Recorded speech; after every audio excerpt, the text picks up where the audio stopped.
दोस्तों, अगर आपको ये कहानी पसंद आई तो इसे लाइक करें, शेयर करें और कमेंट करके बताएं कि कहानी में आपको सबसे अच्छा क्या लगा। नीतू बहुत ही आलसी औरत थी। वो घर का कोई काम नहीं करती थी। उसके पति के जाने के बाद जो सामान जहाँ पड़ा था वो उसे उठाती तक नहीं और ना ही जल्दी साफ सफाई करती। एक दिन शाम को जब उसका पति घर वापस आता है तो देखता है कि घर के दरवाजे के पास जूते और चप्पल ऐसे ही पड़े थे जब वो छोड़ कर गया था। जब वो अंदर जाता है तो फर्श पर कुछ मीठा पड़ा होने की वजह से वहाँ चींटियां भी चल रही थी। जिसके बाद वो कमरे में जाता है तो देखता है वहाँ उसकी पत्नी अपनी मस्ती में टीवी देख रही थी। ये देखकर राकेश कहता है, नीतू ये सब क्या है? हर दिन की तरह आज भी पूरा घर फैला हुआ है। अरे आप आ गए, कब आए? मुझे तो पता ही नहीं चला। जल्दी आओ, देखो नागिन अब अपना बदला लेने वाली है। सही है सही है, पूरा दिन तुम ये नागिन ही देखती रहो। और तुम ऐसा क्यों नहीं करती, इस नागिन को तुम अपने घर ले आओ और फिर इससे ही घर का सारा काम करवाना और तुम बस पूरा दिन आराम करना। लेकिन अगर नागिन मेरे घर में काम करेगी तो वो अपने दुश्मनों को कैसे मारेगी? हे भगवान, मैं तो परेशान हो गया हूँ इस औरत से। जब देखो तब आलस करती है, पूरा दिन पड़ी रहती है। इससे अच्छा तो किसी बंदरिया से शादी कर लेता। हाँ, तो जोड़ी कितनी अच्छी जमती है ना आपकी और बंदरिया की। मुंह बंद करो और काम करो, जल्दी से खाना बनाओ यार, मुझे बहुत जोर से भूख लग रही है। आज मैं बहुत थक गई हूँ, आप जाकर खुद ही खाना बना लीजिए और हाँ, मेरे लिए भी कुछ अच्छा सा बना देना खाने को। अरे ये बताओ, तुम किस काम में थक गई? घर तो पूरा बिखरा हुआ है। जब तुमने कुछ काम ही नहीं किया तो फिर थकी कैसे? तुम नहीं समझोगे, पूरा दिन आराम करके भी थकान हो जाती है। मुझे समझो और मुझे आराम करने दो। हे भगवान, पता नहीं कौन सा मनूस दिन था जो इससे शादी की मैंने। मेरी तो किस्मत ही खराब है। किस्मत को कोसने से फुर्सत मिल गई हो तो कुछ काम भी कर लो।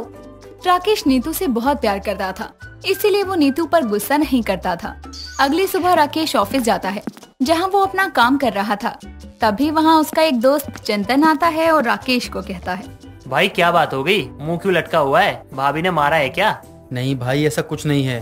तू जा यार, अपना काम कर, मैं अभी बहुत थका हुआ हूँ। देख, मैं तेरा दोस्त हूँ और तू मुझे बता सकता है। बता क्या बात है, हो सकता है मैं कोई मदद कर दूँ।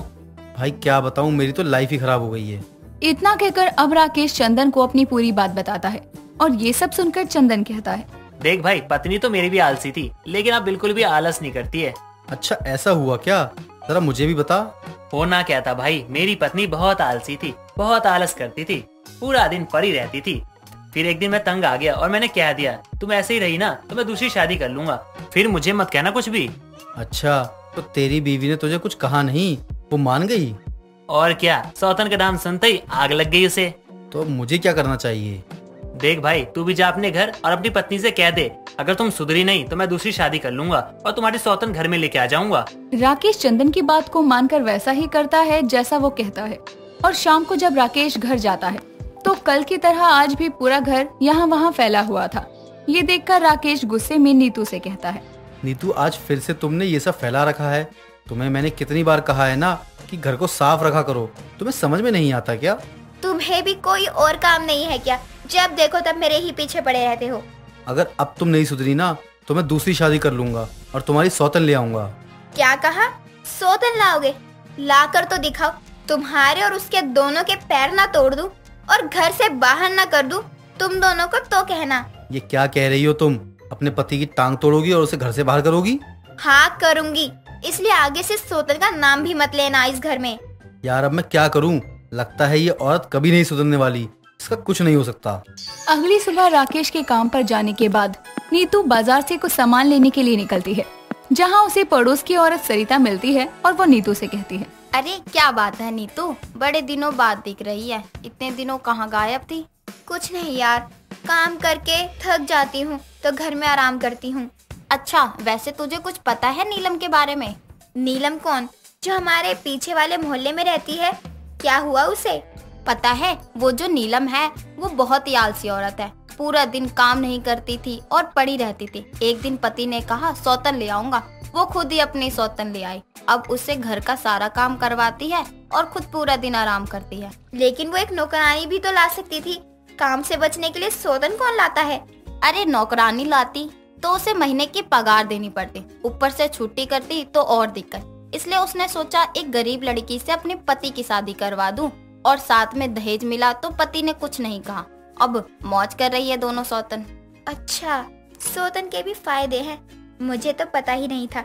अगर सौतन लाने से मुझे कुछ काम नहीं करना पड़ेगा तो क्यों ना मैं भी अपने पति की दूसरी शादी करवा दूं। मैं भी खुश, वो भी खुश। इतना सोचकर नीतू वहाँ से अपने घर आ जाती है और अपने पति से दूसरी शादी के लिए कहती है।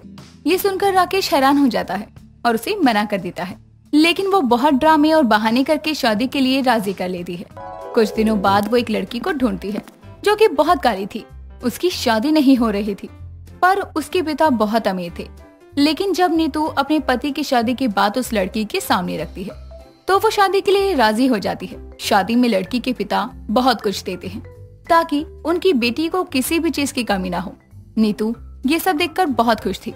वो अपने ही सौतन का खुशी खुशी गृह प्रवेश करती है। ये सब देखकर सब तरह तरह की बातें करते हैं। सबके जाने के बाद मोहिनी कमरे में बैठी अपने पति का इंतजार कर रही थी। तभी राकेश नीतू से कहता है, नीतू तुम्हारी जिद थी ना तो मैंने शादी कर ली। आगे जो भी होगा उसका जिम्मेदार मैं नहीं हूँ। अरे तुम इस बात की चिंता मत करो, सब अच्छा होगा। चलो अब सोने चलते हैं, रात बहुत हो गई है।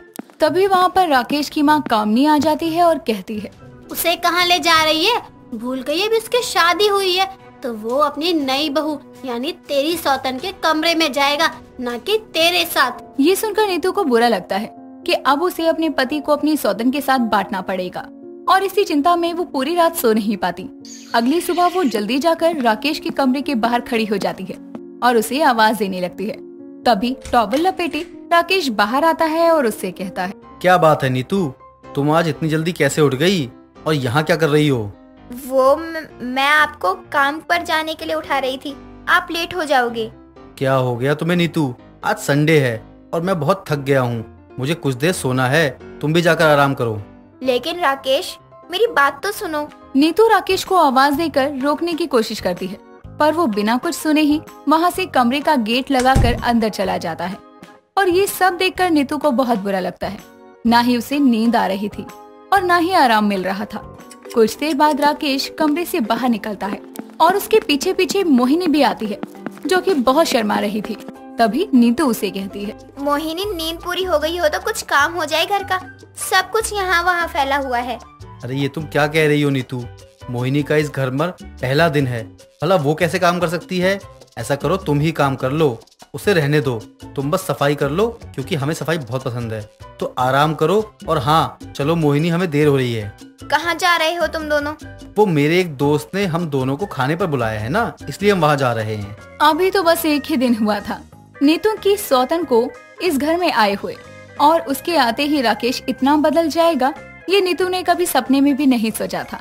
और अपने पति को वापस हासिल करने के लिए नीतू मोहिनी को घर से जाने के लिए कहती है, पर तभी राकेश कहता है, ये कहीं नहीं जाएगी, अगर किसी को जाना है तो वो जाए। मोहिनी मेरी पत्नी है, उसे पता है कि घर को घर कैसे बनाते हैं और अपने पति का ख्याल कैसे रखते हैं। लेकिन अब ये सब कुछ तुम कहाँ समझोगी? तुम तो एक निहायती आलसी औरत हो, इसलिए अगर कोई घर से जाएगा तो वो तुम। नीतू ने खुद ही अपने पैरों पर कुल्हाड़ी मार ली थी। अब सौतन को लाकर उसका नतीजा अपने पति से दूर होने पर उसे दिखाई दे रहा था और वो अपने किए पर शर्मिंदा होकर फूट फूट कर रोने लगती है। दिशा बढ़िया सा फुलकारी वाला सूट पहनकर ठीक ठाक मेकअप किए तैयार होती है, क्योंकि कुछ ही देर में उसे देखने के लिए घर पर लड़के वाले आने वाले थे। तैयार होकर वो अलमारी से एक फाइल निकालती है और उसे खोलते हुए कहती है, लड़के वाले मुझसे इम्प्रेस हो ना हो, मेरी ये डिग्रियां उन्हें इम्प्रेस कर ही देंगी। दिशा तो तैयार हुई कि नहीं? ये लो, अब भी डिग्री को निहार रही है। अरे इनको साइड में रख, लड़के वाले आते ही होंगे।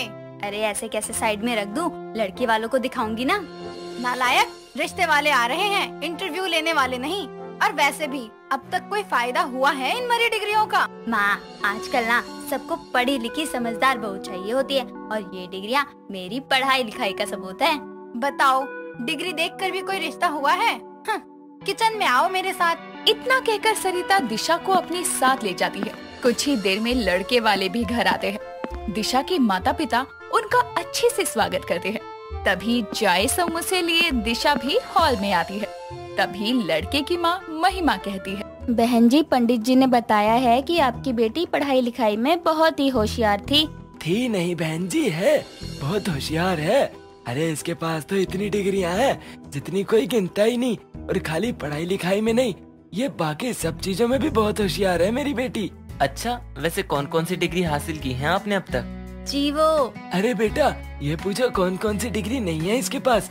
10वीं 12वीं BA MA, खेलकूद, सिलाई कढ़ाई, बहस प्रतियोगिता और क्या क्या बताएं, आप खुद ही देख लीजिए। वो कहते हैं ना, प्रत्यक्ष को प्रमाण कैसा। इतनी बड़ाई करने के बाद दिनेश दिशा की डिग्रियां उन्हें दिखाता है, जिसे देखकर आदर्श कहता है, अंकल ये कौन सी डिग्री है BMTS? पापा मैं बताती हूँ, ये bachelor of most talented student की डिग्री है। अच्छा, मैंने तो कभी ऐसी डिग्री के बारे में नहीं सुना। हाँ, और सुनोगे भी नहीं, क्योंकि ये कोर्स ना बहुत हार्ड होता है। इसके लिए बहुत टैलेंट की जरूरत होती है और यहाँ बहुत कम लोगों के पास ये डिग्री है। अच्छा, ऐसा भी कुछ है क्या? अरे क्या डिग्रियों में घुसा जा रहा है, इतनी डिग्रियां झूठी थोड़ी होंगी। वही तो, इतना पैसा लगा है इन डिग्रियों को लेने में, हम ही जानते हैं।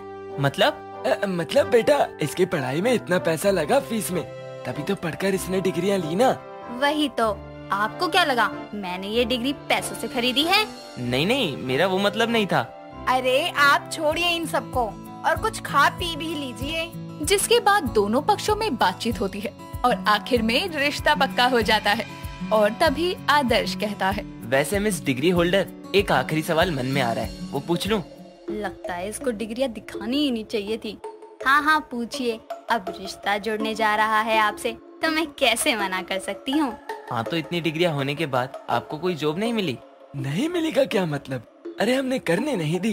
वो क्या है ना, एक ही तो बेटी है, उसको भी कमाने बाहर भेज दे, ये हमसे नहीं होगा। हाँ वही तो, और अब तक कोई जॉब नहीं की तो शादी के बाद भी करने का कोई इरादा नहीं है।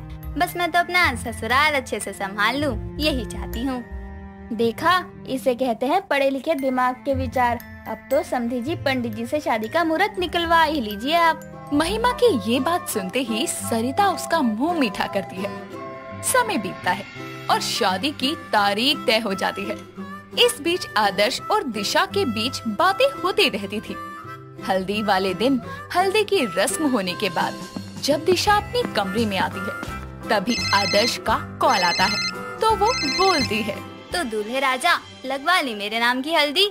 हाँ बिल्कुल, अब तो बस तुम्हारे घर आने की देरी है, फिर देखना कैसे तुम्हें मेरा ख्याल रखने में बिजी रखता हूँ। अच्छा जी ठीक है, मैं तुम्हारा ख्याल रखूंगी और अपनी माँ को कहना कि वो अपनी डिग्री वाली बहू का खास ख्याल रखे, मुझे ताने ना सुनाए, मेरी हर बात माने। और बस बस, ये सब माँ से कहने गया ना तो मुझे 4 ताने सुना देंगी। रखता हूँ अब, इस लगी हल्दी को धोना भी तो है। इतना कहकर वो कॉल कट कर देता है। ठीक 2 दिन बाद 7 फेरों के साथ आदर्श और दिशा की शादी संपन्न होती है।